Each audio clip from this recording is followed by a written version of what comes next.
Lección número 2, para el 12 de octubre de 2024. Signos de divinidad. Sábado 5 de octubre. Para memorizar. Jesús respondió: Yo soy la resurrección y la vida. El que cree en mí, aunque muera, vivirá. Todo el que vive y cree en mí, no morirá para siempre. ¿Crees esto? Juan capítulo 11, versos 25 y 26.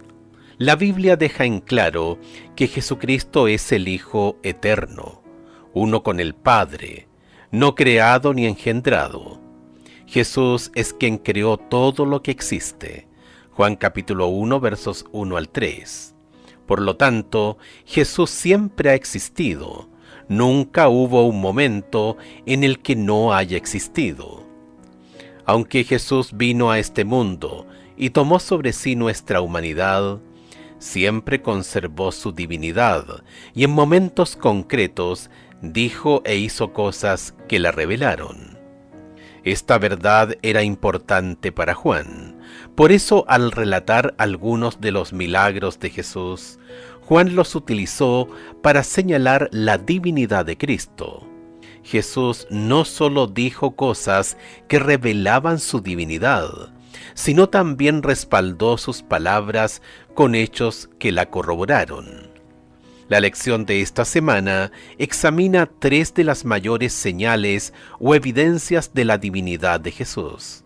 Lo sorprendente es que en cada caso, algunas personas no creyeron en el milagro o no percibieron su significado. Algunas de ellas se alejaron de Jesús, otras profundizaron su ceguera espiritual y otras tramaron la muerte de Jesús. Aún otros aceptaron la evidencia que se les ofreció y creyeron en Jesús como el Mesías.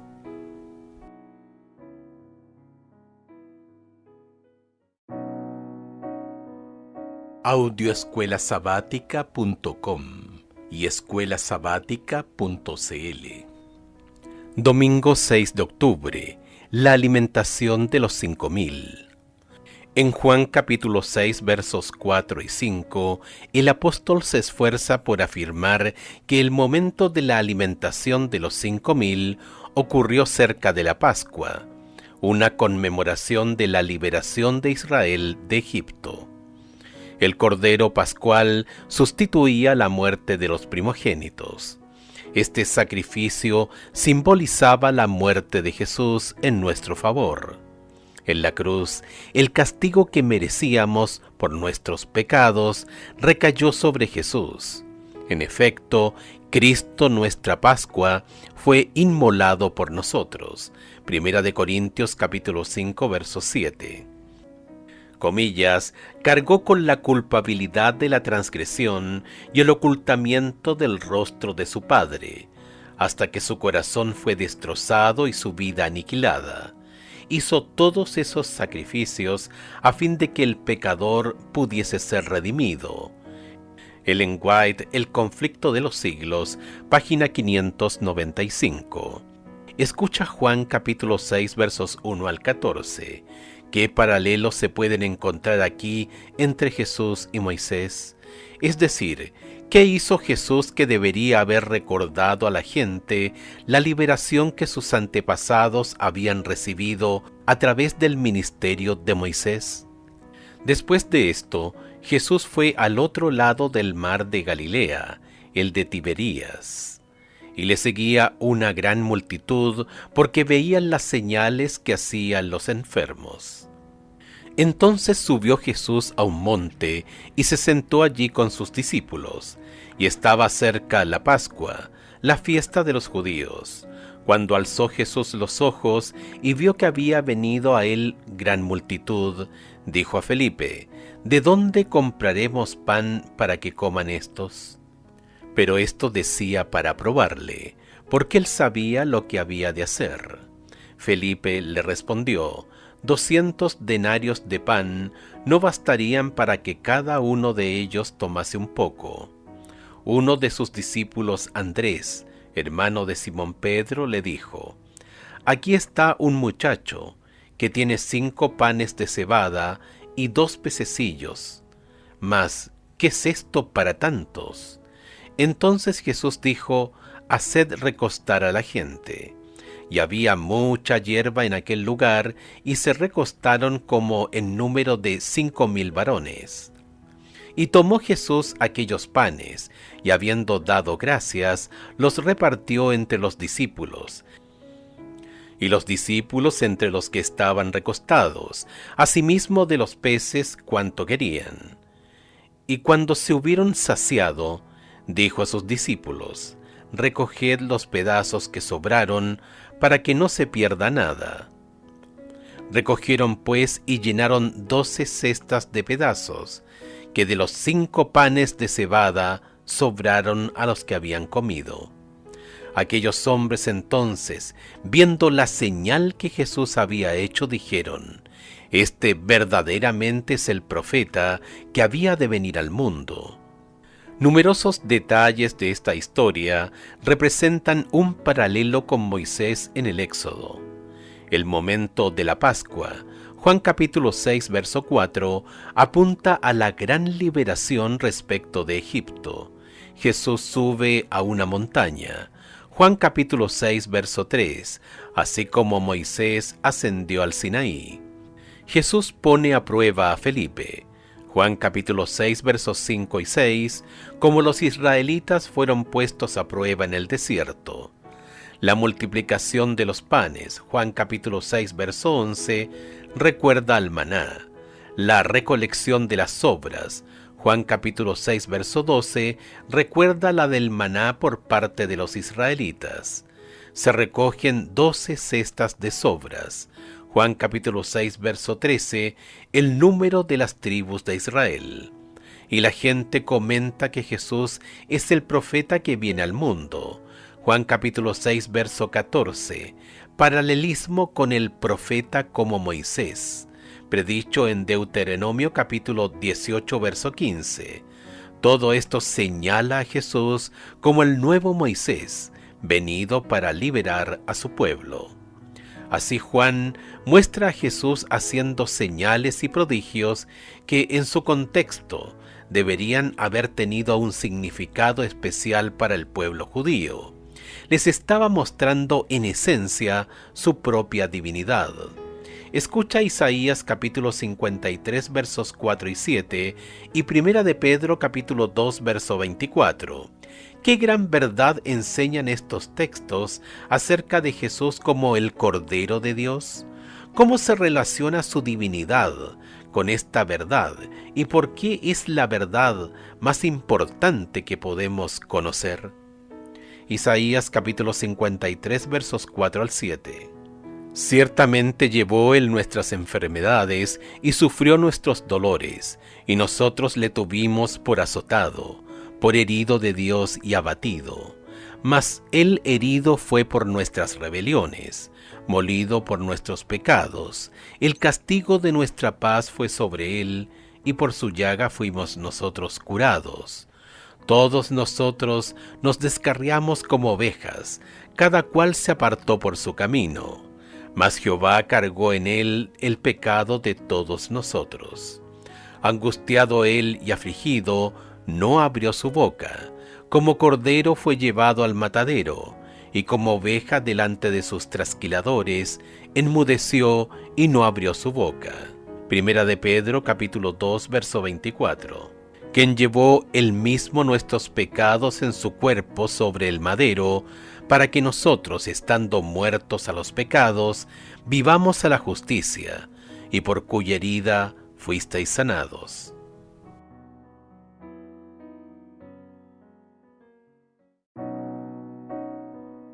Audioescuelasabática.com y escuelasabática.cl. Lunes 7 de octubre. Realmente este es el profeta.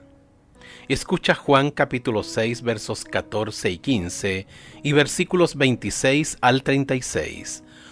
Cómo respondió la gente a su milagro y cómo lo utilizó Jesús para enseñarles quién era. Juan capítulo 6 versos 14 y 15. Aquellos hombres entonces, viendo la señal que Jesús había hecho, dijeron: Este verdaderamente es el profeta que había de venir al mundo. Pero entendiendo Jesús que iban a venir para apoderarse de él y hacerle rey, volvió a retirarse al monte él solo. Versículos 26 al 36. Respondió Jesús y les dijo: de cierto os digo que me buscáis, no porque habéis visto las señales, sino porque comisteis el pan y os saciasteis. Trabajad no por la comida que perece, sino por la comida que a vida eterna permanece, la cual el Hijo del Hombre os dará, porque a éste señaló Dios el Padre. Entonces le dijeron: ¿qué debemos hacer para poner en práctica las obras de Dios? Respondió Jesús y les dijo: esta es la obra de Dios, que creáis en el que Él ha enviado. Le dijeron entonces: ¿qué señal pues haces tú, para que veamos y te creamos? ¿Qué obra haces? Nuestros padres comieron el maná en el desierto, como está escrito: pan del cielo les dio a comer.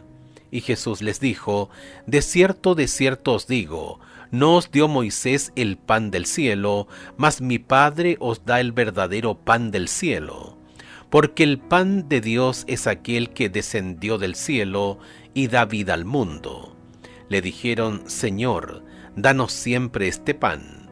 Jesús les dijo: yo soy el pan de vida. El que a mí viene nunca tendrá hambre, y el que en mí cree no tendrá sed jamás. Mas os he dicho que aunque habéis visto, no creéis. Los judíos esperaban un Mesías terrenal que los librara de la opresión del Imperio Romano. Dos de las cosas más difíciles en una guerra son alimentar a las tropas y cuidar de los heridos, además de disponer de los caídos en acción. Los milagros de Jesús hicieron que se lo viera como quien podía resolver eso. Pero Jesús no había venido para eso, y ese no era el propósito de su milagro. En lugar de ello, el relato de la alimentación de los 5,000 dio la oportunidad de ilustrar que Jesús es el pan de vida, que Dios mismo descendió del cielo. Dijo: yo soy el pan de vida. El que viene a mí nunca tendrá hambre. Juan capítulo 6, verso 35. Esta es la primera de las 7 afirmaciones, comillas, yo soy, del Evangelio de Juan, en las que la declaración, comillas, yo soy, está relacionada con algún predicado, comillas, el pan de vida. Juan capítulo 6, verso 35. La luz del mundo. Juan capítulo 8, verso 12. La puerta. Juan capítulo 10, versos 7 y 9. El buen pastor. Juan capítulo 10, versos 11 y 14. La resurrección y la vida. Juan capítulo 11, verso 25. El camino, la verdad y la vida. Juan capítulo 14, verso 6. La vid verdadera. Juan capítulo 15, versos 1 y 5. Cada una de ellas apunta a una verdad importante acerca de Jesús. Las afirmaciones yo soy se remonta al Éxodo capítulo 3, donde Dios se presenta a Moisés como el gran yo soy. Comparar con Juan capítulo 8, verso 58. Jesús es ese gran yo soy, pero la gente no captó nada de eso. Con corazón desconforme, preguntaban: ¿por qué si Jesús podía hacer obras tan admirables como las que habían presenciado, no podía dar a todos los suyos salud, fuerza y riqueza, y librarlos de sus opresores, y exaltarlos al poder y la honra? El hecho de que se aseverara ser el enviado de Dios y sin embargo se negara a ser rey de Israel era un misterio que no podían sondear. Su negativa fue malinterpretada. Muchos concluyeron que no se atrevía a presentar sus derechos porque él mismo dudaba del carácter divino de su misión. Así abrieron su corazón a la incredulidad, y la semilla que Satanás había sembrado llevó fruto según su especie: incomprensión y deserción.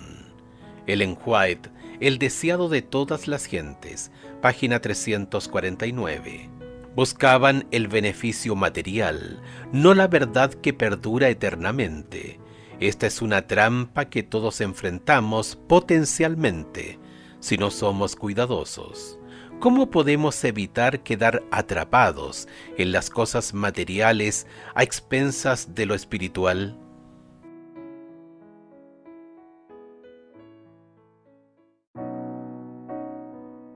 Audioescuelasabática.com y escuelasabática.cl.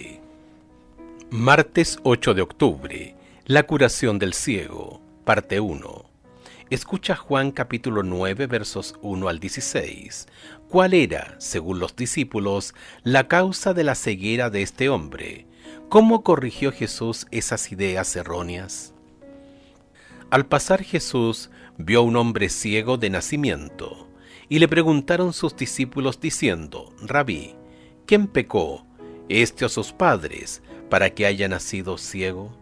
Respondió Jesús: no es que pecó éste ni sus padres, sino para que las obras de Dios se manifiesten en él. Me es necesario hacer las obras del que me envió, entre tanto que el día dura, la noche viene, cuando nadie puede trabajar. Entre tanto que estoy en el mundo, luz soy del mundo. Dicho esto, escupió en tierra e hizo lodo con la saliva, y untó con el lodo los ojos del ciego, y le dijo: ve a lavarte en el estanque de Siloé, que traducido es enviado. Fue entonces y se lavó, y regresó viendo. Entonces los vecinos y los que antes le habían visto que era ciego, decían: ¿no es este el que se sentaba y mendigaba? Unos decían: él es, y otros: a él se parece. Él decía: yo soy. Y le dijeron: ¿cómo te fueron abiertos los ojos? Respondió él y dijo: aquel hombre que se llama Jesús hizo lodo, me untó los ojos y me dijo: ve al Siloé y lávate. Y fui y me lavé y recibí la vista. Entonces le dijeron: ¿dónde está él? Él dijo: no sé. Llevaron ante los fariseos al que había sido ciego. Y era día de reposo cuando Jesús había hecho el lodo y le había abierto los ojos.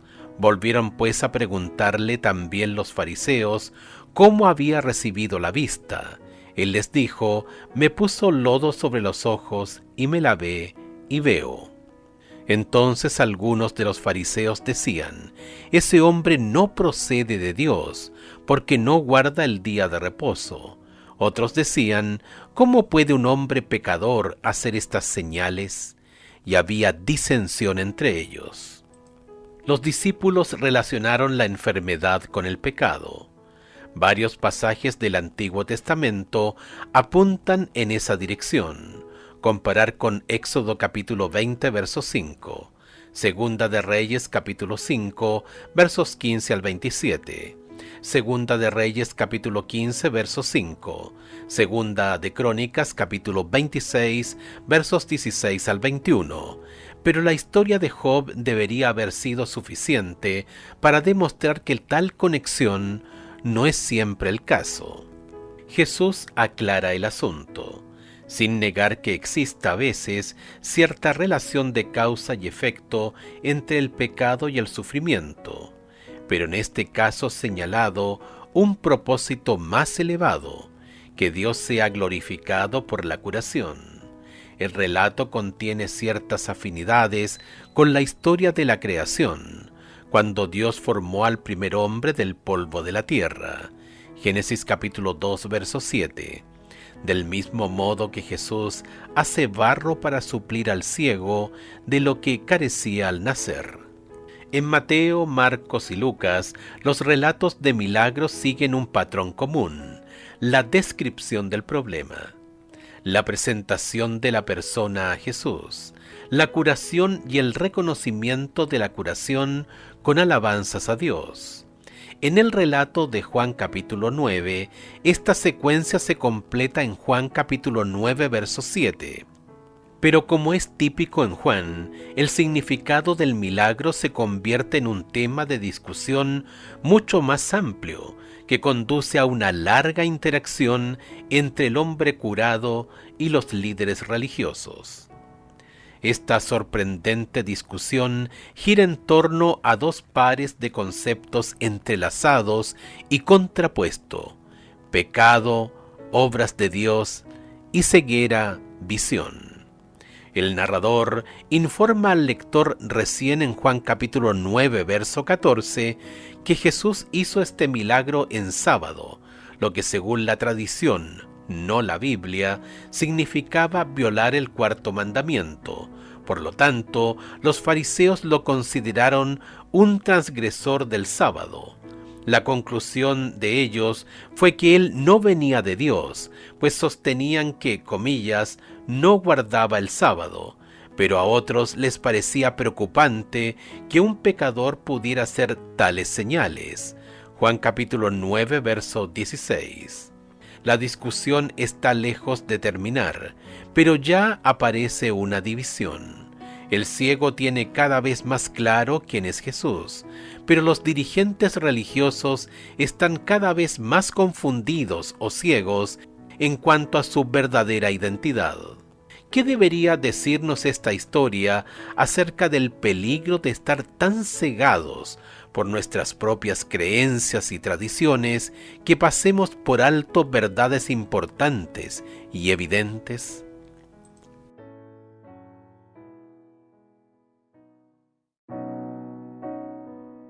Audioescuelasabática.com y escuelasabática.cl. Miércoles 9 de octubre. La curación del ciego, parte 2.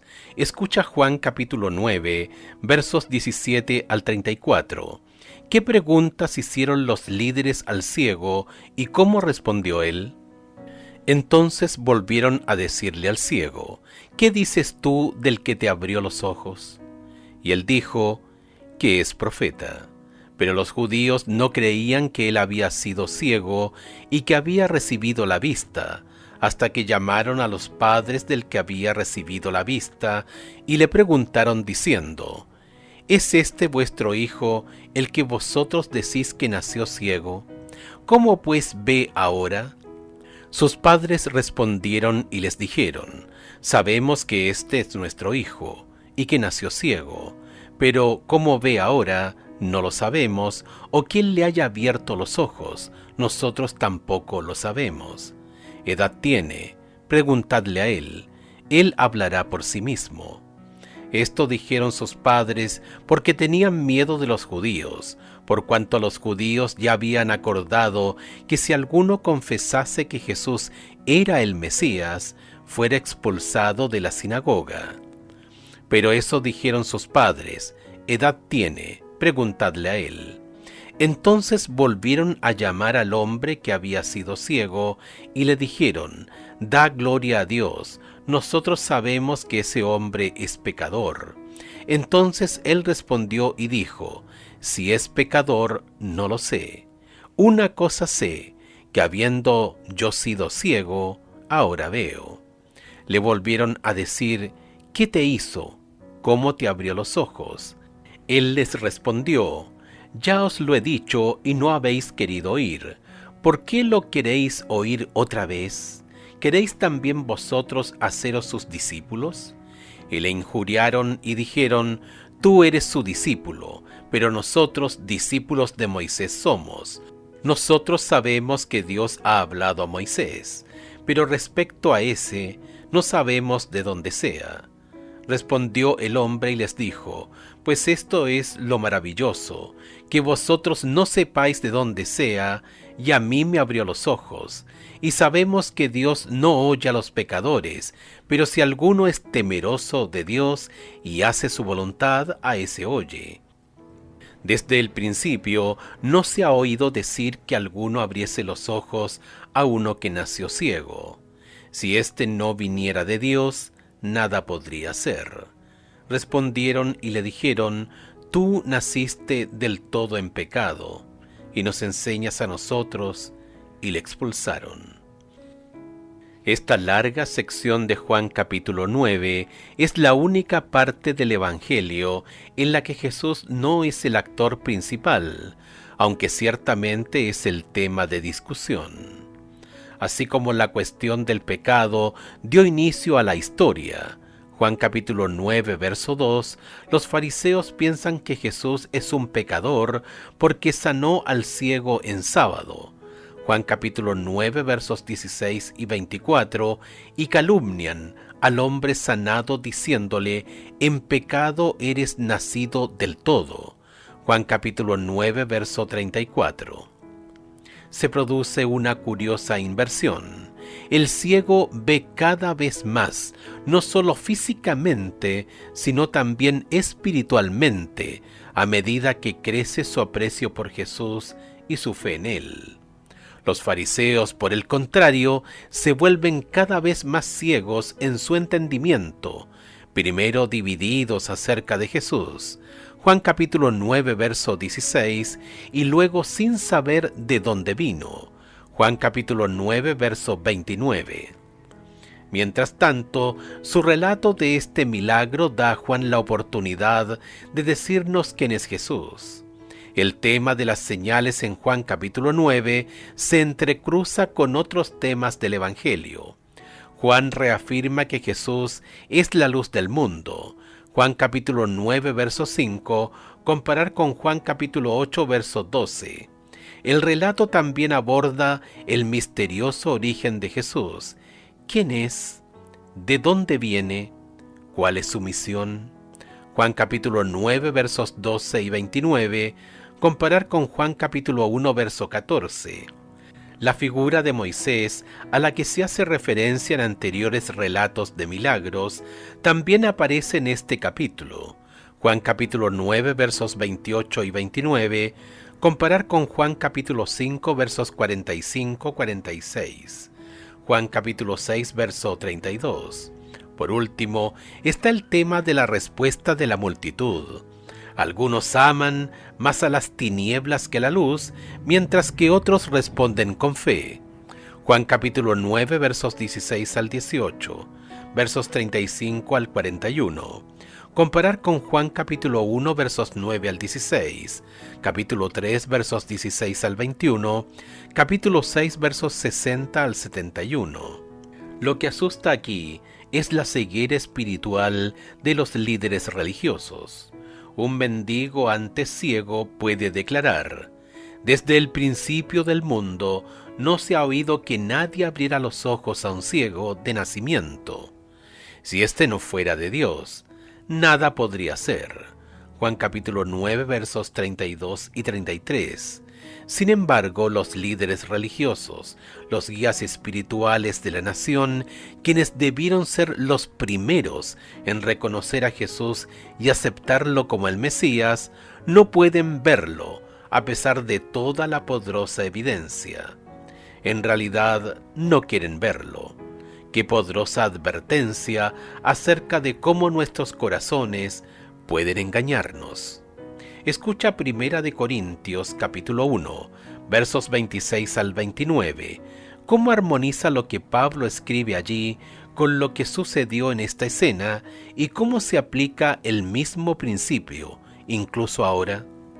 Pues mirad, hermanos, vuestra vocación, que no sois muchos sabios según la carne, ni muchos poderosos, ni muchos nobles, sino que lo necio del mundo escogió Dios para avergonzar a los sabios, y lo débil del mundo escogió Dios para avergonzar a lo fuerte. Y lo vil del mundo y lo menospreciado escogió Dios, y lo que no es para deshacer lo que es, a fin de que nadie se jacte en su presencia.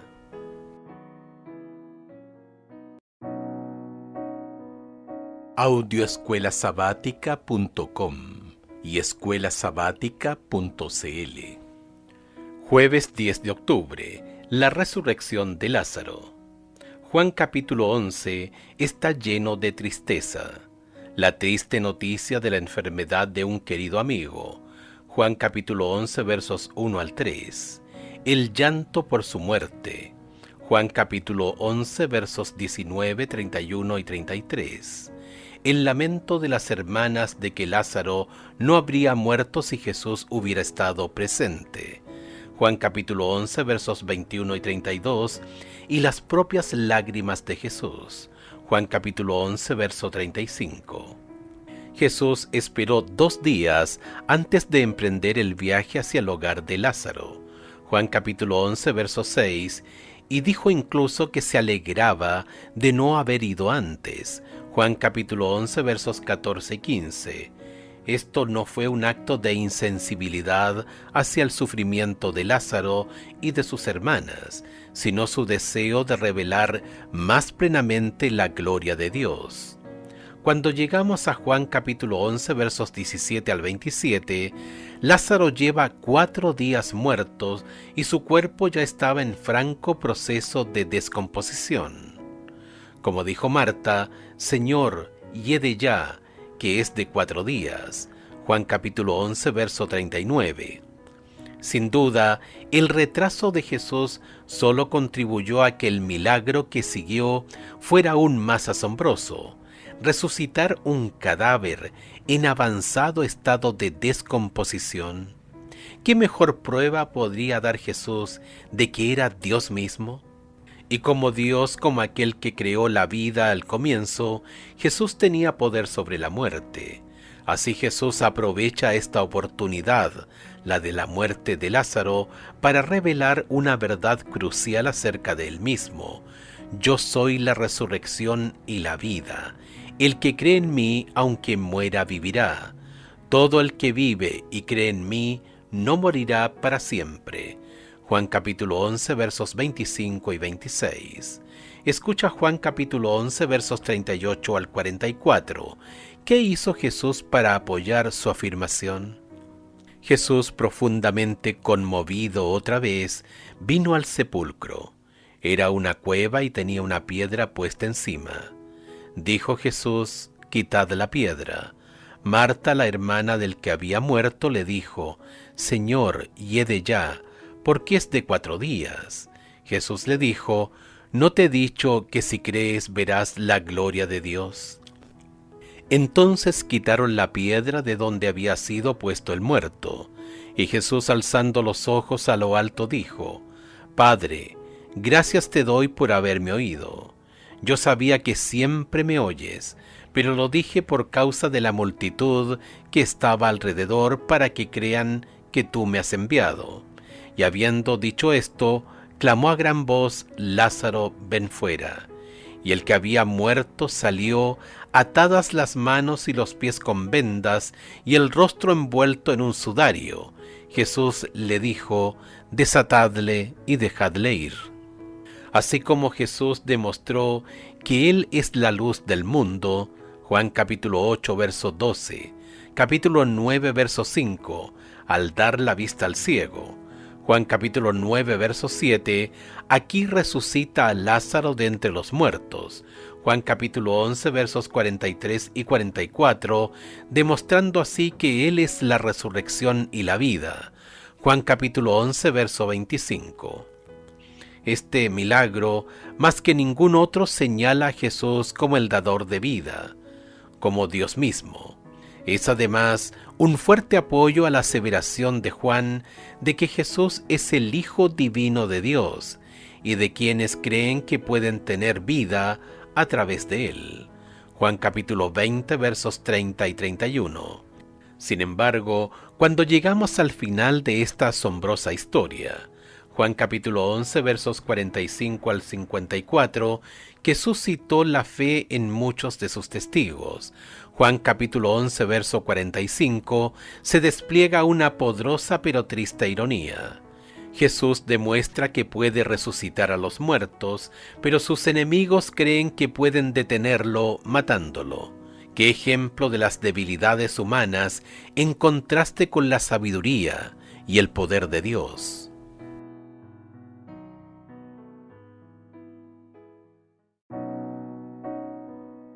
Audioescuelasabática.com y escuelasabática.cl. Viernes 11 de octubre. para estudiar y meditar. Lee en El deseado de todas las gentes de Ellen White los capítulos La crisis en Galilea, páginas 347 a la 359, Lázaro ven fuera, páginas 482 a la 494, y Conspiraciones sacerdotales, páginas 495 a la 500. La vida de Cristo que da vida al mundo está en su palabra. Fue por medio de su palabra como Jesús sanó la enfermedad y echó los demonios. Por su palabra calmó el mar y resucitó a los muertos, y la gente dio testimonio que su palabra era con poder. Él hablaba la palabra de Dios, como había hablado por medio de todos los profetas y los maestros del Antiguo Testamento. Toda la Biblia es una manifestación de Cristo, y el Salvador deseaba fijar la fe de sus seguidores en la palabra. Cuando su presencia visible se hubiese retirado, la palabra debía ser la fuente de poder para ellos. Como su maestro, habían de vivir de toda palabra que sale de la boca de Dios. Mateo capítulo 4, verso 4. Así como nuestra vida física es sostenida por el alimento, nuestra vida espiritual es sostenida por la palabra de Dios, y cada alma ha de recibir vida de la palabra de Dios para sí. Así como debemos comer por nosotros mismos a fin de recibir nutrimento, así hemos de recibir la palabra por nosotros mismos. No debemos simplemente obtenerla por medio de otra mente. Debemos estudiar cuidadosamente la Biblia, pidiendo a Dios la ayuda del Espíritu Santo a fin de comprender su palabra. Ellen White, El deseado de todas las gentes, página 354 a la 355. Preguntas para dialogar. 1. Esta semana vimos a Jesús alimentando a los 5,000, sanando a un hombre ciego de nacimiento y resucitando a Lázaro. En cada caso, Jesús proporcionó una poderosa evidencia de su divinidad. Sin embargo, estos milagros, por asombrosos que fueran, crearon división. Algunos respondieron con fe, otros con duda.